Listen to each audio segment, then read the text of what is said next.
नमस्कार, स्वागत है आपका डीडी न्यूज पर। मैं हूं रेशमा आपके साथ और मेरे साथ हैं मेरे सहयोगी। आइए अब नजर डालते हैं हेडलाइंस पर। ग्रामीण भारत महोत्सव 2025 के शुभारंभ समारोह में प्रधानमंत्री का संबोधन। जाति के नाम पर जहर घोलने के प्रयासों पर किया कटाक्ष। गांव की साझी विरासत को सशक्त करने का किया आह्वान।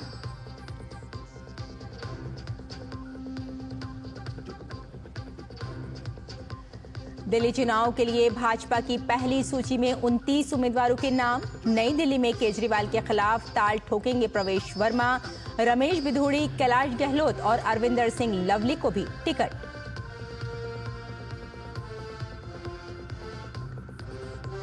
केंद्रीय गृह मंत्री अमित शाह ने शीश महल को लेकर केजरीवाल पर साधा निशाना। घोटालों को लेकर किया जोरदार प्रहार। सुधांशु त्रिवेदी ने दिल्ली की आर्थिक बदहाली का उठाया मुद्दा। कांग्रेस ने सीएम आतिशी को घेरा। अजमेर दरगाह पर प्रधानमंत्री नरेंद्र मोदी की तरफ से चढ़ाई गई चादर। केंद्रीय मंत्री किरेन रिजिजू ने दरगाह में सौंपी चादर। पढ़ा प्रधानमंत्री का संदेश। देश के विकास और विश्व शांति के लिए मिलकर काम करने की कामना।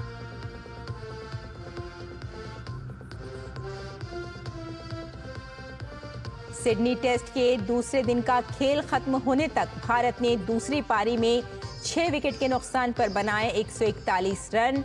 ऑस्ट्रेलिया के खिलाफ 145 रन की बढ़त। ऋषभ पंत ने जड़ा ताबड़तोड़ अर्धशतक।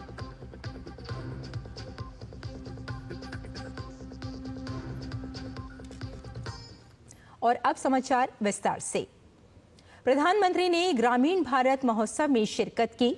उन्होंने नई दिल्ली स्थित प्रगति मैदान भारत मंडपम में प्रदर्शनी देखी, जिसमें ग्रामीण भारत की प्रगति और तकनीक को दिखाया गया है। हस्तशिल्प और जैविक खेती के उत्पाद विशेष आकर्षण हैं। ग्रामीण भारत महोत्सव का आयोजन नाबार्ड वित्त सेवा विभाग वित्त मंत्रालय के साथ मिलकर कर रहा है। प्रधानमंत्री ने कहा कि पहले सरकारों ने गरीबी हटाओ का नारा खूब दिया, लेकिन गरीबी कम नहीं हुई। लेकिन बीते 10 सालों की नीतियों और इरादों की वजह से ग्रामीण इलाकों में बुनियादी ढांचे का विकास हुआ है और ग्रामीण गरीबी कम हुई है। ग्रामीण भारत महोत्सव 2025 का प्रधानमंत्री ने शुभारंभ किया। महोत्सव में ग्रामीण भारत की अर्थव्यवस्था, हस्तशिल्प और जैविक कृषि उत्पादों की झलक दिखी। गांव, गरीब और वंचितों के उत्थान के लिए बीते 10 साल में किए गए प्रयासों को प्रधानमंत्री ने दोहराया। उन्होंने बताया कि शौचालय से लेकर पक्की छत तक इस दौरान सुनिश्चित की गई है। आर्थिक सशक्तिकरण के लिए ड्रोन दीदी, सेल्फ हेल्प ग्रुप और किसान सम्मान निधि जैसे प्रयास सफल हुए हैं। क्रेडिट की सुविधा गांव-गांव तक पहुंची है। उन्होंने स्टेट बैंक ऑफ इंडिया की एक रिपोर्ट का हवाला देकर बताया कि इन 10 सालों में ग्रामीण गरीबी अब 5% से कम हो चुकी है, जो कि साल 2012 में 26% हुआ करती थी। स्टेट बैंक ऑफ इंडिया की रिपोर्ट क्या कह रही है? रूरल पॉवर्टी यानी गांवों में गरीबी करीब 26% थी, 26%। 2024 में 2024 में भारत में रूरल पॉवर्टी यानी गांवों में गरीबी घट कर के पहले जो 26% गरीबी थी, वो गरीबी घट करके 5% से भी कम हो गई है। गांव के बढ़ते सामर्थ्य, सशक्तिकरण और विकास की गति पर प्रधानमंत्री ने संतोष जताया। उन्होंने कहा कि ये विकसित भारत के संकल्प को साकार करने में मददगार साबित होगा। गांव की एकता और समरसता को तोड़ने वाली ताकतों के खिलाफ प्रधानमंत्री ने सतर्क और एकजुट रहने की अपील की। इन दिनों कई लोग जाति के नाम पर समाज में जहर घोलना चाहते हैं, हमारे सामाजिक ताने बाने को कमजोर बनाना चाहते हैं। हमें इन षड्यंत्रों को विफल बनाकर गांव की साझी विरासत, गांव की साझी संस्कृति को हमें जीवंत रखना है उसको सशक्त करना है। प्रधानमंत्री ने आश्चर्य जताया कि पहले की सरकारों ने ना जाने क्यों गांव में रहने वाली बड़ी आबादी, SC/ST और OBC वर्ग के विकास और ग्रामीण बुनियादी ढांचे को नजरअंदाज किया। उन्होंने कहा कि यही वजह रही कि गरीबी बढ़ती रही, लेकिन अब स्थिति बदल चुकी है। प्रधानमंत्री ने गांव की प्रगति के लिए डिजिटलीकरण, FPO और प्राकृतिक खेती, जैविक खेती को नई ताकत बताया। उन्होंने कहा कि मौजूदा सरकार ने ग्रामीण कौशल और पारंपरिक कला को निखारने, रोजगार, स्वरोजगार के अवसर बढ़ाने के लिए भी काम किए हैं। अनुज यादव के साथ ब्यूरो रिपोर्ट, DD न्यूज। और दिल्ली विधानसभा के लिए भाजपा ने पहली सूची जारी कर दी है। भाजपा ने पहली सूची में 29 विधानसभा क्षेत्रों के लिए नाम जारी किए हैं। इस सूची में प्रवेश वर्मा को नई दिल्ली विधानसभा सीट से आपके अरविंद केजरीवाल के खिलाफ उतारा गया है। करोल बाग से दुष्यंत गौतम, राजौरी गार्डन से मनजिंदर सिंह सिरसा, बिजवासन से कैलाश गहलोत चुनाव लड़ेंगे। कालकाजी से रमेश बिधूड़ी को टिकट दिया गया है। सतीश उपाध्याय मालवीय नगर से चुनाव लड़ेंगे। वहीं गांधीनगर से अरविंदर सिंह लवली को टिकट दिया गया है। विजेंद्र गुप्ता रोहिणी से चुनाव लड़ेंगे। मुझे केवल एक बात का डर है कि अरविंद केजरीवाल ये सीट छोड़कर ना भागे, क्योंकि यहाँ के लोगों ने 3 बार उनको जिताया है। उनको अपने कामों का हिसाब यहाँ पे देना पड़ेगा, क्योंकि उन्होंने कोई काम नहीं किया 11 साल में। 11 साल में मैं यहाँ के लोगों से पूछ रहा हूँ कि 11 काम बता दीजिए। 11 तो छोड़िए, कोई 2 काम भी नहीं बता पा रहा। तो यहाँ की जनता जवाब देगी कि उन्होंने यहाँ की जनता को 1 नहीं 2 बार नहीं 3-3 बार ठगा है। पिछले 10 साल तो नार के जीवन केजरीवाल के चक्कर में पूरी दिल्ली भोग रही है इस आपदा के कारण, और ये आपदा झेली है 5 साल आती सी मारलीना के रूप में भी कालकाजी वासियों ने। सड़कें टूटी पड़ी हैं, गंदे पानी की निकासी की व्यवस्था नहीं है। हम यहाँ पर मार्च में बजट सरकार का आएगा और मई बरसात से पहले कालकाजी की 100% सड़कों को ठीक पक्का करके पानी की निकासी की व्यवस्था करने का काम करेंगे। तो जो डेवलपमेंट का हमारा ट्रैक रिकॉर्ड है उसके आधार पर कालकाजी के लोग आशीर्वाद देंगे। और केंद्रीय गृह मंत्री अमित शाह ने अरविंद पर केजरीवाल का बड़ा हमला करते हुए कहा कि केजरीवाल जब राजनीति में आए तब कहते थे कि हम सरकारी गाड़ी नहीं लेंगे, सरकारी बंगला नहीं लेंगे। आज 50,000 गज में दिल्ली वासियों के 45 करोड़ रुपए का अपने लिए शीश महल बनाया। गृह मंत्री ने कहा कि वो दूसरों से हिसाब किताब मांगते हैं। केजरीवाल जी, आपको दिल्ली की जनता को हिसाब देना होगा। जो राजनीति में आए तब कहते थे हम सरकारी गाड़ी नहीं लेंगे, सरकारी बंगलो नहीं लेंगे। एक नए प्रकार की राजनीति का आगाज करेंगे। 1 बंगलो से पेट नहीं भरा, 2 बंगलों से पेट नहीं भरा, 3 बंगलों से पेट नहीं भरा, 4 बंगलों से पेट नहीं भरा। 50,000 गज एक शीश महल बनाया दिल्ली वासियों के 45 करोड़ के खर्चे से। और केजरीवाल जी, आपको इसका हिसाब देना पड़ेगा, दिल्ली की जनता को हिसाब देना पड़ेगा।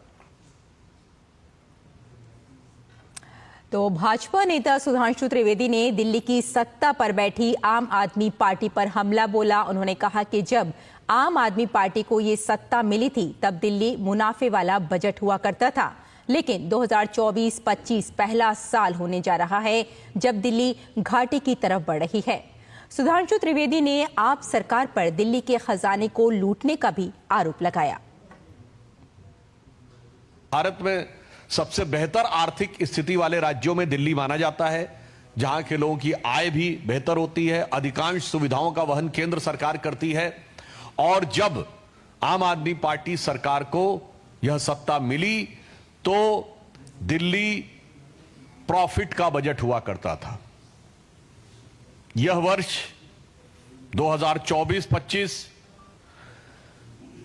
पहला वर्ष होने जा रहा है जब दिल्ली घाटे की तरफ बढ़ रहा है,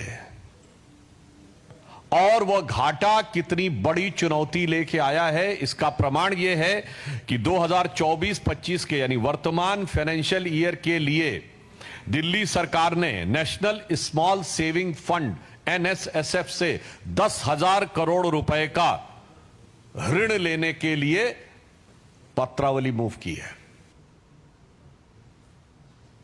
कांग्रेस ने आप पार्टी को आड़े हाथों लिया है। कांग्रेस ने आप पार्टी पर महिलाओं के अपमान का आरोप लगाया है। कांग्रेस नेता अलका लांबा ने कहा कि आप पार्टी के नेताओं ने बाबा साहेब अंबेडकर के संविधान को अपमान किया है। पार्टी में स्वराज है, लोकतंत्र है, नेता खुद ही तय कर लिया कि मुख्यमंत्री अगला कौन होगा, कहते हैं मैं होऊंगा। पूछा गया आतिशी क्या है, वो तो टेम्परेरी है। तो ये जब टेम्परेरी शब्द उन्होंने यूज किया तो ये बाबा साहब अंबेडकर के संविधान का, उस संवैधानिक पद का और उस पद पर महिला का अपमान है। बिल्कुल आतिशी को जवाब देना होगा, बोलना होगा। ये बात सिर्फ आतिशी की नहीं है, ये संविधान की है, संवैधानिक पद की है और उस पर बैठी एक महिला के सम्मान की बात है। अब उसे जवाब देना चाहिए कि आतिशी टेम्परेरी मुख्यमंत्री अपने आप को मानती हैं या नहीं, हाँ या ना का जवाब दीजिए। लेकिन आपकी कालका जी की जनता हो, दिल्ली की जनता हो, इसको बिल्कुल इसको लेकर उनमें एक आपत्ति है कि ये गलत है। पंजाब की महिलाओं के एक समूह ने दिल्ली में आपके राष्ट्रीय संयोजक अरविंद केजरीवाल के आवास के बाहर विरोध प्रदर्शन किया और दावा किया कि पंजाब विधानसभा चुनावों के दौरान उनके द्वारा किए गए वादे अभी तक पूरे नहीं हुए हैं। वादा किया था, इन्होंने पूरा नहीं किया हमारे साथ। अभी दिल्ली वाले लोगों को कह रहे हैं हम 2500 रुपया देंगे, पंजाब वाली महिलाओं को तो दिया नहीं। 3 सालों में वादा किया है। जो लारे पंजाब च ला के ते सरकार बनाई आ, ओहो ही लारे ला के ते इत्थे आना चाहते आ। पर मेरियां महिलावां भैणां नूं मैं बेनती करदी हां कि महिलावां इन्हां दे झांसे विच ना आण, महा झूठे ने। धोखे वाली सरकार है, ये धोखा देके आ जाती है, फिर राज करती है और उसके बाद फिर कुछ नहीं देती, सिर्फ धोखा धोखा धोखा। जहां आएंगे धोखा दे करके आएंगे, धोखा ही करेंगे, सिर्फ धोखा। हम अवेयर करने आए हैं कि आप लोग इनके धोखे में ना आए। हम लोग भुगत चुके हैं और भुगत रहे हैं अभी तक। पंजाब से कांग्रेस नेताओं ने आज प्रेस कॉन्फ्रेंस कर आपकी राज्य सरकार पर जमकर हमला किया। उन्होंने आप पर झूठे वादों के सहारे जनादेश हासिल करने का आरोप लगाया। उन्होंने कहा कि आप पार्टी ने पंजाब की महिलाओं से 1000 रुपए देने का वादा किया था, जिसे पूरा नहीं किया गया। इसी तर्ज पर आप दिल्ली की महिलाओं से भी 2100 रुपए देने का वादा कर रहे हैं, लेकिन ये वादा कैसे पूरा होगा और बजट में इसके लिए क्या प्रावधान है, इसका खुलासा वो नहीं कर रहे हैं। आज पंजाब के लोग उन वादों का और केजरीवाल साहब जी की बातों का बेसब्री से इंतजार कर रहे हैं। एक जो वादा पंजाब की महिलाओं के साथ किया कि मैं 1000 रुपया हर महीने दूंगा, ऐसा ही वादा आज उन्होंने दिल्ली की महिलाओं, मेरी माताओं बहनों के साथ किया है। और यहां 1000 रुपया नहीं, 2100 रुपया देने की बात की है। ना 2100 कहां से आएगा, कौन देगा, क्या बजट में प्रोविजन होगी और कैसे उसको लागू किया जाएगा, इसका कोई इंतजाम नहीं है, लेकिन वादा कर दिया। केंद्रीय कृषि मंत्री शिवराज सिंह चौहान ने आज सभी राज्यों के कृषि मंत्रियों से बजट पूर्व चर्चा की और उनसे सुझाव मांगे। इसके साथ ही केंद्र सरकार की योजनाओं को कैसे बेहतर बनाया जाए, इसको लेकर भी चर्चा की। इस मौके पर केंद्रीय कृषि मंत्री ने कहा कि इस साल कृषि विकास दर 3.5% से 4% रहने की संभावना है। आने वाला जो बजट है उसके लिए कुछ सुझाव अगर हमारे मन में हो तो मुझे लगा कि एक बार मैंने किसानों से भी बात की, जितने स्टेक होल्डर्स हैं उनसे भी चर्चा की, लेकिन मुझे लगा कि कृषि मंत्री किसानों की सारी समस्याओं से रूबरू होते हैं, उनसे बेहतर जानकार कोई नहीं हो सकता। इसलिए आपसे भी बजट के संबंध में भी सुझाव लिए जाएं।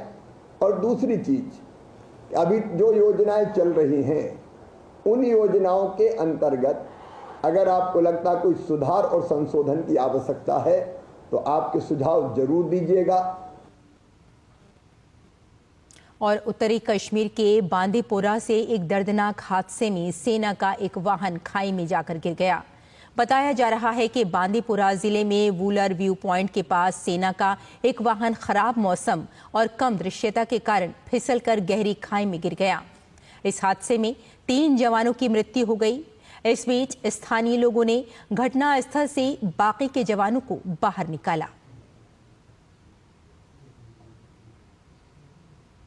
प्रधानमंत्री नरेंद्र मोदी द्वारा ख्वाजा मोइनुद्दीन चिश्ती को भेजी गई चादर को केंद्रीय अल्पसंख्यक मामलों के मंत्री किरेन रिजिजू ने शनिवार को अजमेर शरीफ दरगाह पर चढ़ा दिया। किरेन रिजिजू के साथ भाजपा अल्पसंख्यक मोर्चे के राष्ट्रीय अध्यक्ष जमाल सिद्दीकी भी मौजूद थे। ये 11वीं बार है जब पीएम मोदी की तरफ से अजमेर स्थित ख्वाजा गरीब नवाज की दरगाह पर चादर पेश की गई है।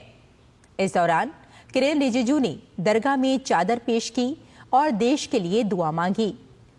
चादर पेश करने के बाद किरेन रिजिजू ने दरगाह के बुलंद दरवाजे पर प्रधानमंत्री नरेंद्र मोदी की ओर से भेजा गया संदेश पढ़कर जायरीनों को सुनाया। अपने संदेश में पीएम मोदी ने सभी को उर्स की मुबारकबाद देते हुए देश व दुनिया में अमन, चैन व भाईचारे की कामना की। हम सब बहुत खुशकिस्मत है आज अजमेर दरगाह में आए हैं और हमारा देश का प्रधानमंत्री नरेंद्र मोदी जी का चादर को लेकर के हम आज यहाँ ख्वाजा मोइनुद्दीन चिश्ती अजमेर दरगाह में आने का सौभाग्य प्राप्त हुआ है। हमने दुआ मांगा है अमन चैन के लिए और अजमेर दरगाह से जो संदेश है ये पूरा दुनिया में जाता है। आदरणीय प्रधानमंत्री जी का चादर के साथ साथ मोदी जी का जो संदेश पत्र को हमने पढ़ा है। आगे बढ़ते हैं। कर्नाटक के कलबुर्गी में ठेकेदार सचिन पांचाल आत्महत्या मामले में राज्य मंत्री प्रियांक खड़गे के इस्तीफे की मांग को लेकर भाजपा और कार्यकर्ताओं ने जोरदार प्रदर्शन किया। वहीं प्रदर्शन कर रहे भाजपा नेताओं को पुलिस ने हिरासत में ले लिया है। तमिलनाडु के काटपाड़ी से डीएमके सांसद कदीर आनंद के स्वामित्व वाले किंगस्टन कॉलेज ऑफ इंजीनियरिंग में प्रवर्तन विभाग की छापेमारी दूसरे दिन भी जारी है। शनिवार तड़के से प्रवर्तन निदेशालय के सभी अधिकारी किंगस्टन कॉलेज में डेरा डाले हुए हैं। ये छापेमारी नोटों की अदला बदली में धोखाधड़ी से जुड़ी है।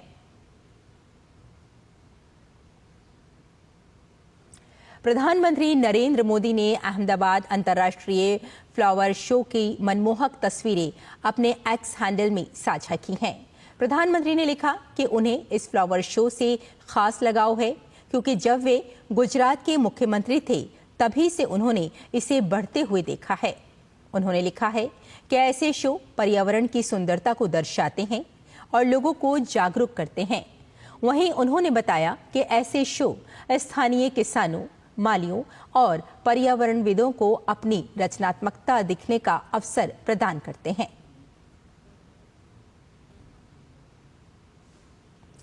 प्रयागराज में महाकुंभ की तैयारियों पर उत्तर प्रदेश के डीजीपी प्रशांत कुमार ने कहा कि सुरक्षा व्यवस्था के पुख्ता इंतजाम किए गए हैं। मेले क्षेत्रों में निगरानी के लिए सीसीटीवी लगाए गए हैं। सभी विभागों के समन्वय से कार्य चल रहा है। उन्होंने कहा कि महाकुंभ के दौरान 40 से 50 करोड़ लोगों के आने की उम्मीद है। सुरक्षा है, आप देखिए चाक चौकस व्यवस्थाएं हैं हमारे यहाँ पे। सारे हमारे मेला क्षेत्र जो है वो सीसीटीवी के द्वारा कवर्ड है और इसके साथ साथ हम ग्राउंड पे भी आप हमारे फुट सोल्जर रहेंगे और सादे में भी रहेंगे और हम पूरी तरीके से इक्विप्ड भी रहेंगे ताकि किसी तरह की कोई घटना कारित नहीं होने पाए। पैरामिलिट्री के लोग आ भी चुके हैं, सेना के लोग यहाँ छावनी है और पूरी तरीके से इंटर डिपार्टमेंटल कोऑर्डिनेशन सभी विभागों के कोऑर्डिनेशन से कार्य चल रहा है। इसके लिए हमारे इंटीग्रेटेड कंट्रोल रूम है, ICCC है, वहाँ लगातार लोगों की बैठकें हो रही है। जो यहाँ फील्ड के अधिकारी हैं वो सभी के साथ समन्वय बना के चल रहे हैं। प्रयागराज की भूमि महाकुंभ के अवसर पर सभी भक्तजनों और श्रद्धालुओं का स्वागत करने के लिए तैयार है। महाकुंभ में धनुष के नर और नर नारी सभी पधार कर संगम में पुण्य लाभ प्राप्त करते हैं। साथ ही अलग अलग स्थान से आए हुए साधु संतों के आश्रम भी भक्तों की आस्था के केंद्र होते हैं। महाकुंभ की सारी तैयारियां जोरों शोरों से चल रही हैं और तैयारी के अंतिम दौर में हैं। देखिए प्रयागराज से डीडी न्यूज के संवाददाता रामेंद्र की ये रिपोर्ट। ये महाकुंभ की धरती है जहां तमाम अखाड़े और साधु संत अपना आश्रम बना रहे हैं। यहाँ कहीं आपको वृंदावन दिखेगा, कहीं आपको अयोध्या दिखेगी, कहीं आपको काशी दिखेगा, कहीं संतों का समागम दिखेगा, कहीं अध्यात्म दिखेगा और कहीं उल्लास उत्साह दिखेगा। इस तरीके से इनका निर्माण किया जा रहा है कि जो लोग भी कुंभ की धरती पर आकर इनसे मिलना चाहते हैं, सत्संग सुनना चाहते हैं, वो इन आश्रमों में आए, सत्संग सुने और अपने जो संत महात्मा हैं, जो सन्यासी हैं, उनसे मिलें, उनको प्रणाम करें, नमन करें, इस धरती को नमन करें।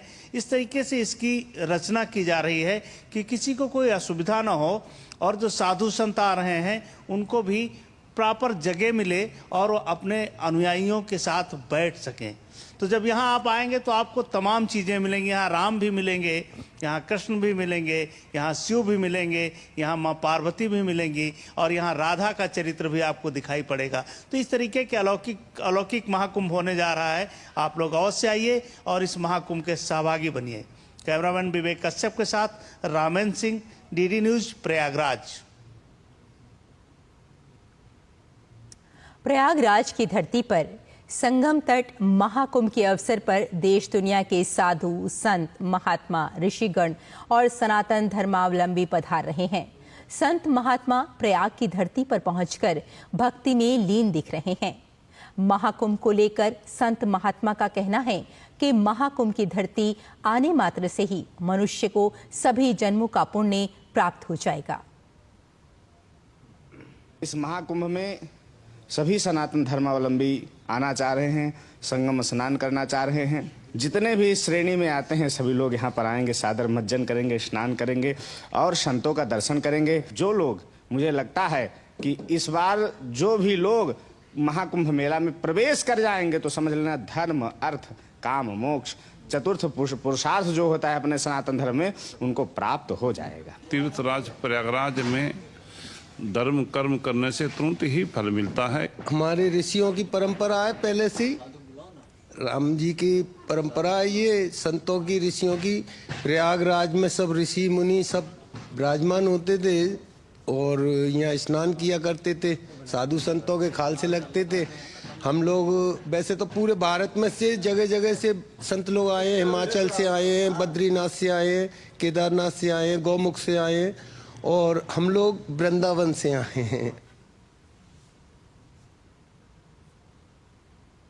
और उत्तर भारत में कड़ाके की ठंड और घने कोहरे से आम जनजीवन बुरी तरह प्रभावित हुआ है। आज सुबह से घना कोहरा छाया हुआ है, जिससे कई इलाकों में दृश्यता शून्य बनी रही। दिल्ली, उत्तर प्रदेश और हरियाणा में कोहरे से वाहनों की आवाजाही बाधित रही और दिल्ली हवाई अड्डे पर उड़ानें भी प्रभावित हुईं। दिल्ली, उत्तर प्रदेश, चंडीगढ़, हरियाणा और पंजाब समेत उत्तर पश्चिम और मध्य भाग में घने कोहरे का ऑरेंज अलर्ट जारी किया गया है। मौसम विभाग के अनुसार अगले 2 दिनों के दौरान उत्तर पश्चिम और मध्य भारत के कुछ हिस्सों में घने कोहरे और शीतलहर की स्थिति बनी रहेगी। पंजाब, हरियाणा, चंडीगढ़ और दिल्ली के अलग अलग क्षेत्रों में और उत्तर प्रदेश के कुछ हिस्सों में रात और सुबह के समय घना कोहरा छाए रहने की संभावना है। हिमाचल प्रदेश में रविवार और सोमवार को तेज बारिश की अनुमान है।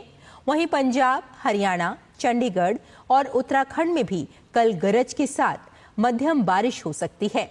मौसम विभाग ने पश्चिमी विक्षोभ के कारण अगले 2 दिनों में जम्मू कश्मीर, लद्दाख, गिलगित बल्तिस्तान और मुजफ्फराबाद में तेज बारिश और बर्फबारी होने की संभावना व्यक्त की है। तो हमारे इस विशेष बुलेटिन में फिलहाल इतना ही। मुझे और मेरे साथी शरद मुदगल को यहीं अनुमति दें। नमस्कार।